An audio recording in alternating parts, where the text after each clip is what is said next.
Dear students, good morning. Namaskar. How are you? I hope best for you. So I Mukesh Kumar welcomes you to online Mukesh Online Academy. So आज हम NCERT का science की book का chapter 1 chemical reactions and equations start करने जा रहे हैं and we are going to start the first chapter. This is the first chapter of chemistry also. So I have covered this chapter in various videos to understand the topic in detail. So I hope this will enhance your knowledge and will give you and prepare you better for the examinations. And one tip for the examination, one tip for the best preparation. Whenever you watch any video or any study material or see any study related video, then it is better to keep the notebook and pen with you. आप अपने साथ एक notebook और pen साथ में रखिए and take the key points and take the notes so इनके whenever exam comes so you can quickly revise them. So this is the best way to revise, otherwise it becomes too much to revise in the exams, right? So if you have any doubt, if you have any query related to the topic, or if you want to do the live online classes, please write to us in the comment box, or you can write to us on WhatsApp also and email also that we have given in the description box. So now it's time to start. So in this part we will discuss about the physical and chemical changes. So now let's start.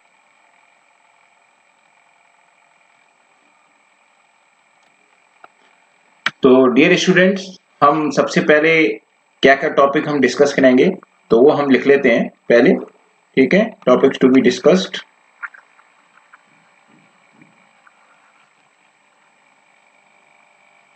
तो हमारा जो first topic रहेगा वो रहेगा, हम एक recap करेंगे जो हमने पहले पढ़ा हुआ है, उसका रिकैप रखेंगे हम, ठीक है? रिकैप ऑफ 9th का जो हमने जो पढ़ा है उसका रिकैप रखेंगे. देन हम पढ़ेंगे फिजिकल एंड केमिकल चेंजेस के बारे में.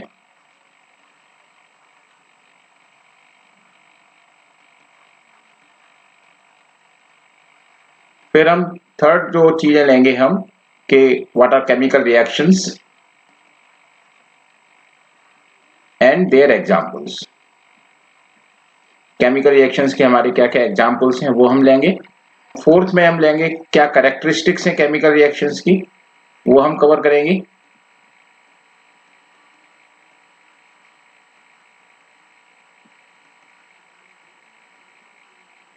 उसके बाद फिर हम करेंगे कवर कि हम बैलेंसिंग कैसे करते हैं, balancing of chemical reactions, chemical equations की हम बैलेंसिंग कैसे करेंगे, हम जो है इससे रखेंगे. इसके बाद हम what are the different types of chemical reactions, ये टाइप्स क्या होती हैं हमारी केमिकल रिएक्शंस की, कितनी टाइप की हमारी केमिकल रिएक्शंस होती हैं. और उसके बाद हम करेंगे कि इफेक्ट्स ऑफ ऑक्सीडेशन क्या है हमारी लाइफ में, ठीक है? Effects of oxidation in our life. तो ये हम इन 7 पॉइंट्स में हम ये पूरा चैप्टर कवर करेंगे. तो आइए देखते हैं. फर्स्ट हम रिकैप की बात करते हैं हम जो है. तो लेट्स सी, फर्स्ट हम करेंगे रिकैप. 9th में जो हमने चीजें पढ़ी हैं, कुछ एक दो चीजों का रिकैप करेंगे. हमने 9th में पहला हमने एटम के बारे में पढ़ा है. दूसरा हमने मॉलिक्यूल्स के बारे में पढ़ा है. तीसरा हमने एलिमेंट्स के बारे में पढ़ा है. And fourth we have studied about the compounds. Okay, so let's take one by one because it is a very necessary, because the chemistry, even the whole life, even the whole thing depend on the atom. तो हमने atom के बारे में क्या चीजें हमने study की हैं, तो वो हम देखते हैं कि एटम के बारे में हमने क्या चीजें स्टडी की हैं. पहला चीज था क्या था कि स्मॉलेस्ट पार्टिकल, ठीक है? स्मॉलेस्ट पार्टिकल है तो जो भी हमारी केमिकल रिएक्शंस होती हैं तो atoms take part in chemical reactions. Clear? पहली चीज हमारी है. दूसरा क्या है हमारे पास कि एटम्स में भी क्या हमारे पार्ट लेते हैं, आउटर मोस्ट शेल के इलेक्ट्रॉन्स होते हैं. they take part in chemical reactions. Clear? जो भी केमिकल रिएक्शन होगी उसमें जो आउटर मोस्ट शेल जो हमारे इलेक्ट्रॉन होते हैं वो पार्ट लेते हैं. क्लियर? ये हमने कुछ चीजें एटम्स के बारे में पढ़ी हैं, और भी बहुत ज्यादा चीजें हैं. I will not go into the detail क्योंकि we have already studied this thing in the 9th. Now अब हम बात करते हैं सेकंड मॉलिक्यूल्स के बारे में. मॉलिक्यूल्स क्या है? जब व्हेन एटम्स कंबाइन, जब एटम्स कंबाइन करते हैं तो क्या बनते हैं? They form molecules. They form molecules. वो मॉलिक्यूल्स बनाते हैं जब हम एटम कंबाइन करते हैं. तो ये हमारे मॉलिक्यूल्स एलिमेंट्स के भी हो सकते हैं और हमारे एलिमेंट्स, ये हमारे मॉलिक्यूल्स कंपाउंड्स के भी. They can be of compounds also. If they are of element that means the same type of atoms combine together to form the elements. यदि हम यहाँ पर इसके एग्जाम्पल ले लें, जैसे हमारे पास नाइट्रोजन का मॉलिक्यूल है, हाइड्रोजन का मॉलिक्यूल है, हमारे पास ऑक्सीजन का मॉलिक्यूल है, तो जितने भी हम देखते हैं सारे के सारे दे आर द एलिमेंट्स. तो नॉर्मली क्या है, जो हमारी जो जो जो because why are they called elements? Because they have the same type of atoms. Clear? Now compounds क्या होते हैं? Two or more different type of atoms जब कंबाइन करेंगे तो क्या बनेंगे हमारे पास? ये कंपाउंड्स बनेंगे. जैसे हम एग्जांपल ले लें यहाँ पर एक कार्बन डाइऑक्साइड. क्लियर? तो यहाँ पर हमने एक चीज देखी कि हमारे पास मॉलिक्यूल्स बन रहे हैं. मॉलिक्यूल्स हमारे पास दो तरीके के होते हैं, and we have the elements and compounds, and elements are made up of the same type of atoms while the compounds are made up of the different type of atoms. Clear? तो ये हमने एक broad idea 9th के लिया है, because whenever the chemical reactions are taking place, only the atoms are working together. Is it clear? Yes. So at the lowest level.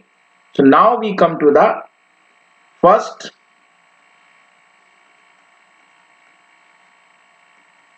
physical change. ये physical change के बारे में हम बात करते हैं कि फिजिकल चेंज क्या होता है. Okay, so now let's talk about the physical change.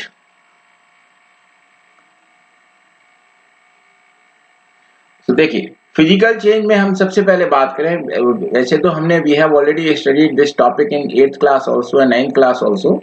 तो यदि हम फिजिकल चेंज की बात करें तो फिजिकल चेंज का मतलब है कि change in physical state. Change in physical state of compound element, और you can say the substance. Clear? So physical state हमारे पास क्या क्या होती है? देखिए, फिजिकल स्टेट की हम बात करें, then we have the solid state, we have the gaseous state, and we have the, एक और यहां पर बीच में रहेगी, we have the liquid state. Clear? So we have these three states. तो यहां पर क्या है कि व्हेनेवर, तो अब यहां पर हम देखते हैं कि there is one compound, there is one substance called water. Water के हमारे पास we found it in the all three states. This is the substance which is found in the solid state also, in the liquid state also, and the gaseous state also. तो solid state की हम बात करें तो it is found in the form of ice, and liquid state की बात करें then it is found in the form of, normally जो liquid water जो हमारे घर में जो रहता है that is a liquid water, normally जो हम घरों में use करते हैं, and gaseous state it is found in the form of vapors, or you can say in atmosphere as a water vapors, or we can say the steam also. Okay, now देखिए how the physical state is being changed in this example. देखिए, when जब ice है, जब हम ice को melt करेंगे, जब हम हीट करेंगे, तो ice हमारा सॉलिड स्टेट में है. जब हमारा हीट करेंगे तो इसका मतलब क्या है, हमारे पास यहाँ पर क्या बन रहा है, लिक्विड वाटर बन रहा है, लिक्विड वाटर. क्लियर? तो यहां पर हमने क्या हुआ, फिजिकल स्टेट चेंज हुई. देन इसके बाद हमने इसको और हीट किया है, तो क्या होगा, इसका मतलब हमारे पास इसमें स्टीम बन गई, that is a gaseous state. Okay, अब इसका उल्टा देख लेते हैं हम, इसको हम कूल करें, इसको हम क्या कहेंगे, कंडेंसेशन करें हम इसका। जब कंडेंसेशन करते हैं तो क्या बनता है हमारे पास, अगेन लिक्विड वाटर बन गया। ओके, एंड अगेन हम when we are cooling this, तो हमारे पास दोबारा से क्या बन गई है, आइस बन गई। तो यहाँ पर एक बहुत इंपॉर्टेंट चीज देखने की क्या है कि देखिए आइस का हमारा एकदम केमिकल फॉर्मूला आइस का देखें, केमिकल फॉर्मूला आइस का क्या होता है हमारा H2O, लिक्विड का भी हमारा केमिकल फॉर्मूला क्या है H2O, स्टीम का भी हमारा केमिकल फॉर्मूला क्या है H2O। नाउ मेन चीज क्या है कि यहां पर there is no change in chemical composition, chemical composition change यहां पर हमारा नहीं हो रहा है। ठीक है, इसका मतलब क्या है, इसका मतलब क्या हुआ कि no new substance with new chemical formula is formed। ये हमारे पास फिजिकल चेंज में सबसे बड़ी इंपॉर्टेंट बात है कि यहां पर हमारे पास कोई भी नया फॉर्मूला, नया कंपाउंड हमारे पास यहां पर नहीं बन रहा है। तो ये एक चीज ये देखने वाली है। ठीक है, तो सिर्फ क्या हो रहा है यहां पर, only change in physical state यहां पर हो रहा है। ऐसे अभी हम बहुत सारे चेंजेस देखेंगे जहां पर सिर्फ हमारे पास फिजिकल स्टेट में चेंजेस हो रहे हैं। क्लियर? नाउ इसके अलावा हम क्या देख सकते हैं, देखिए अभी हमने ऊपर क्या देखा कि जब हमने कूल किया है, when we have cooled the ice then it is converted into the liquid water. So that means most of the physical changes, most of physical changes क्या है हमारे, they are reversible in nature, मतलब हम उनको reversible कर सकते हैं। कुछ है जैसे हमने पेपर की टेयरिंग की है उसको रिवर्सिबल नहीं कर सकते, but they are reversible in nature. Clear? So when they are reversible so they can not be the permanent, so that is why we call them temporary change. तो ये क्या हुए हमारे टेम्परेरी चेंज है because they can be reversed. Clear? Next क्या है, no change in chemical properties. Chemical property क्या आएंगी इसकी, हमारी सेम रहेंगी। ऊपर हमने ऑलरेडी डिस्कस किया, जब कोई नया सब्सटेंस नहीं बन रहा है, जब कोई नया केमिकल फॉर्मूला नहीं है, तो इसका मतलब हमारी केमिकल प्रॉपर्टीज क्या है, सेम है। ओनली चेंज इन फिजिकल हमारे प्रॉपर्टीज हमारे पास ये सिर्फ चेंज हो रहा है। हम कुछ और एक्स्ट्रा एग्जांपल देख लेते हैं, सम मोर एग्जांपल। एक और एग्जांपल देख लेते हैं, जैसे dissolution of sugar,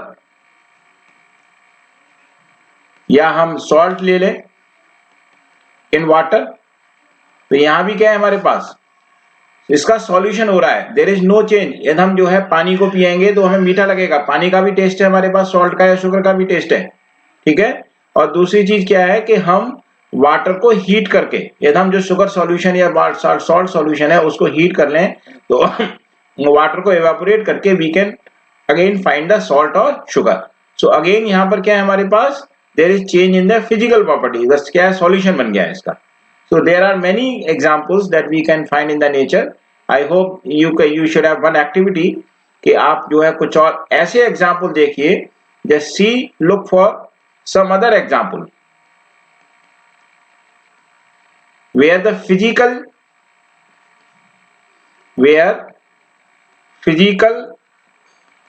change is taking place. Is it clear? तो कुछ आप और देखिए, एक्टिविटी आप देखिए is taking place. नाउ इसके बाद हम आते हैं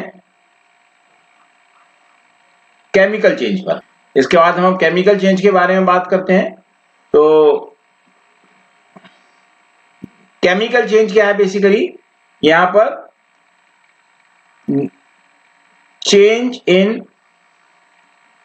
केमिकल प्रॉपर्टीज, यहां पर केमिकल प्रॉपर्टीज भी चेंज होंगी। Why are they being changed? Chemical properties क्यों चेंज हो रही हैं, रीजन क्या है हमारे पास इसमें, रीजन है कि न्यू सब्सटेंस इज फॉर्म्ड। जब नया सब्सटेंस हमारा बनेगा विद न्यू केमिकल प्रॉपर्टीज, नई केमिकल प्रॉपर्टीज के साथ में हमारा ये सब्सटेंस बनेगा। क्लियर है? तो नई हमारे पास चेंज इन केमिकल प्रॉपर्टीज हो रही है because whenever there is a chemical change taking place, तो एक नया सब्सटेंस बन रहा है हमारे पास और जिसमें कि नई हमारी केमिकल प्रॉपर्टीज आ जाएंगी। क्लियर? इससे क्या होगा, जब नया सब्सटेंस बनेगा इसका मतलब क्या है, जो ओरिजिनल सब्सटेंस था, जो हमारा जो ओरिजिनल सब्सटेंस है, that loses the identity, loses their identity. तो उसकी फिजिकल नेचर है, देखिए यहां पर there may be change in physical state also, या फिजिकल स्टेट में भी चेंज हो सकता है। जैसे हम आगे हम कैरेक्टरिस्टिक्स से पढ़ेंगे इन फिजिकल स्टेट, तो हम पढ़ेंगे कि चेंज इन स्टेट भी हो सकता है, क्योंकि हमारे पास मान लीजिए हमने सॉलिड दिया है लेकिन उससे गैस निकल सकती है। तो यहाँ पर हमारे पास केमिकल चेंज में केमिकल के साथ साथ हमारे पास फिजिकल कैरेक्टरिस्टिक्स में भी चेंज आ सकते हैं। नेक्स्ट क्या है कि it is not reversible. Not reversible मतलब क्या है कि जो हमारे पास नया सब्सटेंस बन गया, अब हम उससे दोबारा सब्सटेंस नहीं बना सकते unless chemical change again takes place. So not reversible इसका मतलब क्या हुआ, this is of kind of permanent type. ये परमानेंट टाइप का हमारे पास चेंज होता है, this is not reversible. Now जो the mass of the new substance, जो हमारे पास नया सब्सटेंस बन रहा है, mass of the new substance is altered. Altered means different from the original substance. Is it clear? जो हमारे पास जो ओरिजिनल सब्सटेंस है उससे क्या है, हमारे पास ये मास इसका डिफरेंट रहता है। नाउ नेक्स्ट चीज इसमें और क्या हो सकती है, एनर्जी चेंज में टेक्स प्लेस। एनर्जी चेंज में टेक प्लेस मतलब क्या है, एनर्जी चेंज में क्या है, मतलब हमारे पास यहां पर क्या है, हमारे पास एब्जॉर्प्शन ऑफ एनर्जी हो सकती है, यह हमारे पास मींस हमारे पास क्या हो सकता है, यहां पर एब्जॉर्प्शन ऑफ एनर्जी हो सकता है। मतलब क्या, एनर्जी हम बाहर से दे रहे हैं, गर्म कर रहे हैं उसको, that means that is heating. Okay, यह हमारे पास क्या हो सकता है, इवोल्यूशन ऑफ एनर्जी भी हो सकता है, इवोल्यूशन ऑफ एनर्जी भी हो सकता है। मतलब क्या है कि energy means it is energy is being evolved. Okay, energy नीचे हमारे पास निकल रही है। जनरली यहां पर हमारे पास ये दोनों चीजें साथ में रहेंगी। तो अब लेट्स टेक इसके कुछ एग्जांपल्स ले लेते हैं हमारे पास कि रियल लाइफ में हमारे पास इसके क्या क्या एग्जांपल्स आते हैं। कुछ हम केमिकल चेंज के एग्जांपल्स हम यहां नोट कर लेते हैं। हमारे पास इसमें जो फर्स्ट एग्जांपल आएगा, rusting of iron. Rusting of iron मतलब क्या है कि रस्टिंग ऑफ आयरन को हम किस तरीके से इसका हम एग्जांपल ले सकते हैं। जैसे हमारे पास आयरन होता है Fe। ओके, जब आयरन को हम जो है एक्सपोज करेंगे ऑक्सीजन के साथ में, एयर के साथ में और वाटर मॉलिक्यूल के साथ में, ठीक है, तो ये क्या बनाएगा हमारे पास Fe2O3.XH2। अभी मैं इसको बैलेंस नहीं कर रहा हूं, इट इज नॉट बैलेंस्ड, क्योंकि बैलेंसिंग जब हम आगे सीखेंगे तब मैं आपको ज्यादा इस डिटेल में इसके बारे में मैं I will discuss with you. तो यहाँ पर चलिए हम बैलेंस कर देते हैं, ठीक है। ये तो देखिए बैलेंसिंग में ये हमारे पास आ जाएगा, यहाँ पर हम 2 लगा देंगे तो ये 4 आ जाएगा और ये 3। तो ये हमारे पास बैलेंसिंग का ये हो गया। तो हमने एक बैलेंस इक्वेशन हमने यहाँ पे लिख दिया है। देखिए यहाँ पर सबसे बड़ी चीज देखिए कि आयरन ऑक्सीजन के साथ कंबाइन कर रहा है, हाइड्रोजन मींस वाटर के साथ, सॉरी, ये it is combining with the water vapours and it is making a rust which is a brown in colour. That means इसकी प्रॉपर्टीज क्या हो गई, हमारी चेंज हो गई। एक न्यू सब्सटेंस बना, इसमें न्यू कॉम्बिनेशन हुए, so it becomes a chemical change. Again from rust we can not get the iron, not again needs a chemical change, so it is a permanent change. Okay, now एक और example हम लेते हैं, second example. जैसे हम देखते हैं sharing of milk. देखिए जैसे हम गर्मियों में मिल्क को हम बाहर रख दें या मिल्क हमारा बहुत देर तक जो हमारा जो है मिल्क बाहर रहे बहुत देर तक, तो वहां पर क्या होगा, some bacteria starts doing the reaction inside the milk, और क्या बनते हैं उसको, जो उसको सार कर देते हैं, because of the formation of the lactic acid. एक लैक्टिक एसिड उसके अंदर बन रहा है, तो मतलब क्या है, यहाँ पर मिल्क में जो हमारे पास शुगर्स हैं उससे क्या बन रहा है हमारे पास, lactic acid. So again this is a chemical change. The same example we can give to the curdling of the milk. Curdling of milk means यहाँ भी क्या है, हमारे बैक्टीरिया क्या कर रहे हैं, इसको हमें कर्ड में कन्वर्ट कर रहे हैं। कर्ड में कन्वर्ट कब होगा, जब लैक्टिक एसिड इसमें बनेगा। लैक्टिक एसिड कौन बनाएगा हमारे पास, बैक्टीरिया बनाएंगे। Clear. So again the milk में जो भी हमारे सब्सटेंस थे, it has change into the physical state also, because the milk is the liquid and curd is the little solid, not exactly the solid, little solidified state, and there is a change, there is a chemical change which is taking place because of the lactic acid formed. Now we cannot get the milk back from the curd, so it is a permanent change. Now हम ले सकते हैं burning of fuels. Burning of fuels की हम बात करें, जैसे हम कार्बन, कोल लेते हैं, कोल में क्या होता है, कार्बन जब वो ऑक्सीजन की प्रेजेंस में, एयर की प्रेजेंस में जब बॉन्ड करेगा, क्या बनाएगा, carbon dioxide plus lot of heat देगा। अभी हमने ऊपर बात की थी कि हीट इज जनरली आइदर इवोल्व्ड और एब्जॉर्ब्ड। देखिए यहाँ पर हमारे पास क्या है, ये कि हीट निकल रही है, और ये हमारा सॉलिडिफाइड सॉलिड स्टेट होती है, और ये हमारी गैसीय स्टेट होती है, और ये कार्बन डाइऑक्साइड किसमें, हमारी गैस स्टेट में। यहाँ पर फिजिकल स्टेट भी चेंज हो रही है, तो ये भी हमारा एक एग्जाम्पल क्या हुआ, केमिकल चेंज का हुआ है। हम और बात करते हैं ripening of fruits. Ripening of fruits की हम बात करें तो यहाँ पर व्हाट वी हैव, देखिए सपोज आप मैंगो देखिए, mango when it is unripened then it is sour and in case when it is ripened it is sweet. So what is happening here, so the substances which were making it sour were the acids. Now they are converting those acids into the sugary substances. That means it is a chemical change which is taking place. Now we cannot convert, we cannot revert back the sweet mango into the sour. So change is permanent. Now बात करें हम fermentation of grapes. Fermentation of grapes हमने बहुत काफी बार हमने पढ़ा है, हमने इसमें हम इस फर्मेंटेशन ऑफ ग्रेप्स में हमारे पास नॉर्मली क्या होती हैं, शुगर्स होती हैं, और शुगर्स में यहाँ पर ईस्ट इसको कन्वर्ट किस में करता है, हमारे पास एल्कोहल में इसको कन्वर्ट कर रहा है बाय एनारोबिक ऑक्सीडेशन। क्लियर। तो now we can not get back sugars from the alcohol, not possible. So it is a permanent change, it is a chemical change. Now next हम बात करते हैं कुकिंग ऑफ फूड की। Cooking of food, जब हम food cook करते हैं तो देखिए उसमें बहुत सारे हमारे विटामिन्स होते हैं, बहुत सारे मिनरल्स होते हैं हमारे पास, जिनको हम हीट करते हैं, बहुत सारे प्रोटीन्स कार्बोहाइड्रेट्स वगैरह होते हैं जिनको हम हीट करते हैं, और हम बहुत सारे इसमें स्पाइसेस वगैरह हम यूज करते हैं उसके अंदर। तो वो सब क्या, हीट करने पर उनमें आपस में केमिकल रिएक्शंस होती हैं। नॉर्मली हम देखेंगे जो हमने सब्जी का या जो हमने खाना का, दाल का जो कलर पहले था, कुकिंग के बाद क्या है, that changes because of the chemical reactions taking place. Clear. So this is also an example of the chemical reaction. अब नेक्स्ट हम बात करें डाइजेशन ऑफ फूड। देखिए जब हम खाना खाते हैं, when we eat the food, हमारी बॉडी में जाके क्या होता है, उसका digestion we have already studied so many times. तो डाइजेशन में क्या हो रहा है, यहाँ पर जो वेरियस एंजाइम्स हैं, they are converting the complex molecules which we have eaten into the simple molecules, right? Like let's take an example, जैसे हमारे पास कॉम्प्लेक्स कार्बोहाइड्रेट्स होते हैं, they are converted into the glucose and fructose.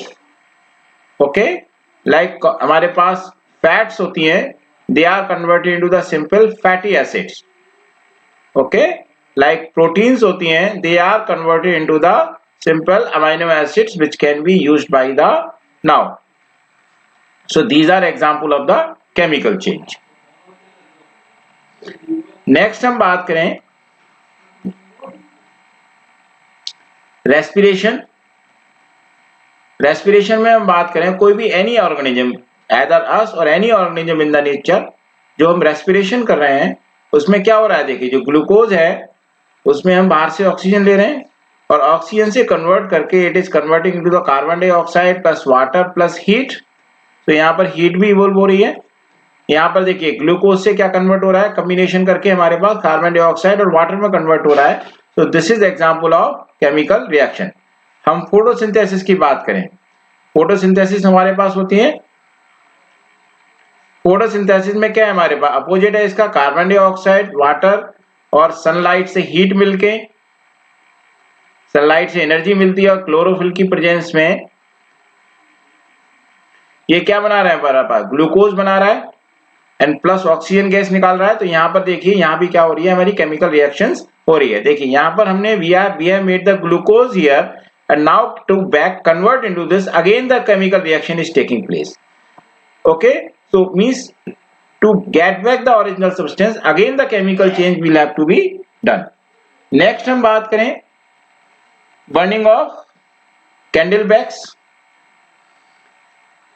यदि हम burning of candle wax की बात करें यहाँ पर, then we have three different type of changes here. First, physical change is being taking place here.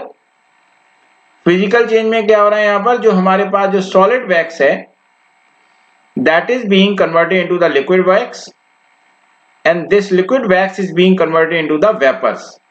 Now what is happening, now there is a second chemical change is taking place here. तो what is happening here, जो vapours जो हमारे ऊपर जो physical change में बनी है, they burn and produce the flame. Okay, plus they give the carbon dioxide plus water and they give a lot of heat. So these are the different, there are so many. So whenever in case of any chemical reaction, in case of any chemical reaction, क्या हो रहा है यहाँ पर, chemical change is taking place. Clear? So students, we have discussed about the physical and chemical change now. So I hope you would have understand this topic very clearly. So if you have any doubt about this physical and chemical change, you can write to us, and if you have liked this video, subscribe it and share it with your friend. In the next video we are going to discuss about the water chemical reactions, examples of chemical reactions, activity 1.1 we will discuss, and reactants and products we will discuss. So thank you for watching. So write your comments about the video and any query about the topic in the comment box. Thank you.